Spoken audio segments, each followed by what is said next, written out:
Hello, in this video I'm gonna show you how we can add photo to a contact on Samsung Galaxy S24 Ultra. To do so, first we need to open the phone app. Now over here, switch to contacts in the bottom right corner, and then you need to select the contact that you want to add the photo to. Then go to information icon, and now over here you can tap on this circle in order to select a photo.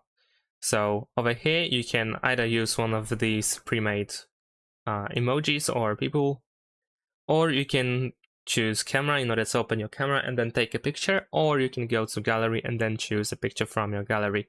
So let's say I'm gonna choose this one, then you can readjust the photo